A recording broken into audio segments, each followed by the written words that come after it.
안녕하세요. 보유플러스의 변미 교수입니다. 어린이집 운영 특강 이번 시간에는 직장 어린이집 위탁 운영 두 번째 시간입니다. 지난 시간에는 직장 어린이집의 정의와 직장 어린이집 설치 의무 및 지원에 대해서 살펴보았는데요. 이번 시간에는 직장 어린이집 현황, 위탁 심사표, 또 직장 어린이집을 100개 이상 위탁하고 있는 위탁체 현황에 대해서 말씀드리도록 하겠습니다. 직장 어린이집 위탁체 심사표부터 살펴보겠습니다. 자, 여러분들 위탁 심사표 지금 보이시죠? 표로 제시되어 있는데요. 1, 2, 3, 4, 5번 심사 항목은 총 5개이고요. 이 자료는 제가 최근에 직장 어린이집을 위탁 공고를 낸 자료인데요. S기업입니다. 그래서 여기는 1차와 2차로 나누어서 평가를 했습니다. 자, 그런데 여러분 자세히 보시면 좀 익숙하지 않나요? 네, 맞습니다. 국공립 어린이집 위탁 심사표와 동일합니다. 네, 그래서 여러분들께서 국공립 어린이집을 원장을 준비하신다면 직장 어린이집도 마찬가지 형태로 심사가 되니까 함께 준비하셔도 좋을 것 같다 이런 생각이 드는데, 이전 시간에도 말씀드렸다시피 직장 어린이집은 개인 위탁이 굉장히 적고요. 매우 소수고 대부분 직장 어린이집을 전문적으로 위탁을 받는 기관들이 있습니다. 그 위탁체를 통해서 위탁을 받으시는 것이 유리한 면이 있고요. 그래서 그렇지만 이제 원장님들께서는 이 부분을 준비하기 위해서는 원장과 관련된 항목들이 좀 있으니까 이 항목들을 같이 국공립 어린이집 준비하는 거와 같이 준비하신다면 직장 어린이집 원장으로도 활동할 수 있을 거라는 생각이 들고, 또 아직 졸업을 하지 않는 예비 보육교사나 또 현직 보육교사라면 이 심사표를 잘 기억을 하셔서 이렇게 준비하신다면 직장 어린이집이든 국공립 어린이집이든 원장 자격을 갖추는 데 도움이 될 거라는 생각이 듭니다. 다음은 직장 어린이집 현황인데요. 우리나라의 직장 어린이집이 몇 개 정도 있을까요? 가장 최근 자료가 2019년 자료라서 2019년 자료를 좀 말씀을 드릴게요. 2019년에는 1153개였어요. 아마도 올해는 조금 더 늘었을 거예요. 그래서 전체 어린이집은 3만 7천 개 정도 된다 그랬잖아요. 2019년 기준입니다. 그래서 전체 어린이집의 3% 정도가 직장 어린이집이죠. 숫자는 매우 적습니다. 그러나 전체 개수를 보면 1000개가 넘어가니까 숫자가 적지는 않습니다. 그런데 전체 어린이집 현황 중에서 보면은 직장 어린이집의 숫자가 굉장히 적다. 왜냐하면 직장 어린이집을 설치 의무, 이렇게 이제 법에서 규정하고 있는 설치 의무에 대한 조건이 여성 근로자 300명 이상, 또 남녀 합해서 상시 근로자 500명 이상이기 때문에 규모가 큰 기업이나 또 공무원 조직들, 지방자치단체, 중앙정부, 또 뭐 군대라든가 경찰이라든가 이런 부분들만 이제 직장 어린이집을 설치를 하죠. 그러다 보니까 네, 숫자 자체는 전체 어린이집에서 차지하는 숫자는 적습니다. 그런데 객관적으로 보면, 절대적으로 보면 1000개 넘는 어린이집이 있으니까 또 결코 적은 것은 아니다, 이렇게 말씀드릴 수가 있을 것 같아요. 네, 그리고 여러분들이 좀 유의하게 보셔야 될 부분이 뭐냐면, 직장 어린이집은 기업에서 지원 또는 공무원 조직, 중앙정부 등 지방정부 등 또는 뭐 군인이든 또는 경찰이든 어쨌든 이런 기업에서 지원이 있기 때문에 교사 대 아동 비율이 일반 다른 국공립 민간 가정을 포함한 평균적인 교사 대 아동 비율보다 낮습니다. 옆에 보시면 2019년 기준이긴 한데요. 교사 대 아동 비율이 전체는 5.68명이었어요. 근데 직장 어린이집의 교사 대 아동 비율은 4.89명이에요. 자, 이 이야기는 무슨 말이냐면 직장 어린이집 교사는 평균적으로 한 명의 아이를 덜 보육한다, 이렇게 보시면 되죠. 그만큼 직장 어린이집 보육교사가 아무래도 여러 가지 면에서 교사들이 많다 보니까 업무 부담이 좀 적을 수 있다, 이렇게 말씀드릴 수가 있겠는데, 또 이 말이 또 100% 맞는 건 아니에요. 왜냐면 국공립이나 가정민간 어린이집은 4시가 되면 이제 아이들이 주로 이제 하원을 하죠. 기본보육 제도가 도입이 됐으니까 하원을 많이 권장하고 대부분의 부모님들이 하원을 시키죠. 그런데 직장 어린이집은 어때요? 아이들이 그 부모님이랑 같이 퇴근을 해야 되니까 보통 6시까지 어린이집에 있는 경우들이 많아요. 물론 직장 어린이집도 기본보육 제도가 도입이 되죠. 그래서 4시가 되면 이제 담임교사 업무는 벗어나긴 하지만 이 본인이 맡고 있던 아이들이 여전히 어린이집 내에 있는 거죠.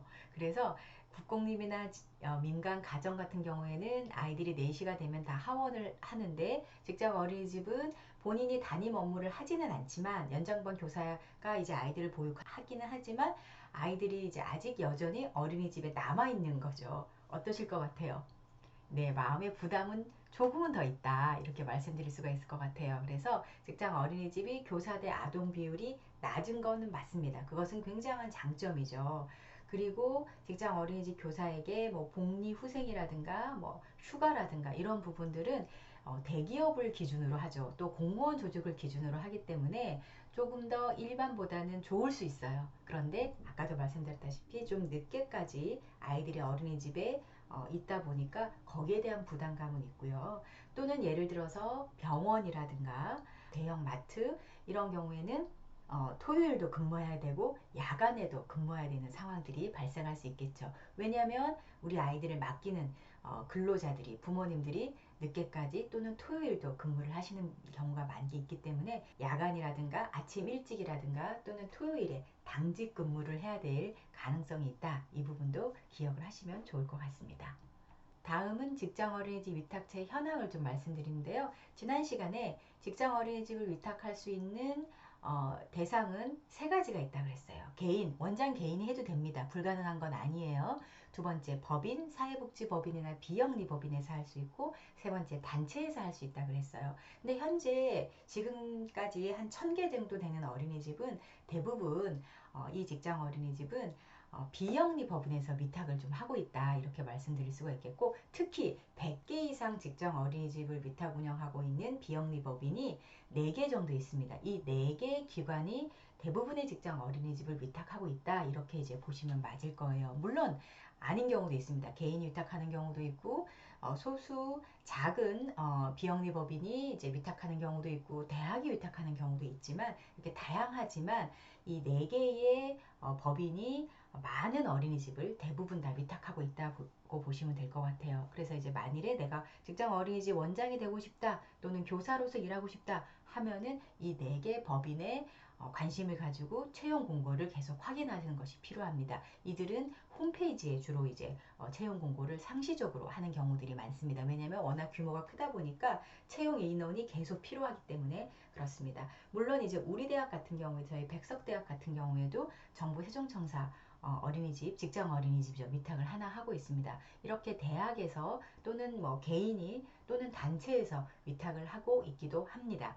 이 4개 위탁체에 대해서 그 보육 철학을 좀 말씀드릴게요. 원장님을 하신다 또는 뭐 교사로 취직하고 싶다 그러면 가장 중요한 것이 내가 취업할 어린이집과 이 재단의 보육 철학이 맞아야 되는 거거든요. 그래야 여러분들이 행복하고 즐겁게 일할 수 있습니다. 부딪히지 않고요. 그래서 이 보육 철학을 제가 간단히 말씀드릴 테니까 관심이 있다 그러면 직접 재단의 홈페이지에 방문하셔서 전반적인 내용들을 한번 보시는 것이 좋고 본인이 취업하고 싶은 지역에 위탁하고 있는 어린이집이 있는지 이런 부분들을 확인하시고 네, 준비를 하시면 좋겠다 이런 생각이 듭니다. 아무리 보육 철학이 마음에 들어도 내가 취업하고 있는 지역에 이 재단에서 위탁하고 있는 직장 어린이집이 없다면 네, 취업하기가 어렵겠죠. 그래서 이런 부분들, 지역과 또 보육 철학 이런 부분들을 확인하셔서 준비를 하시는 것이 좋겠습니다.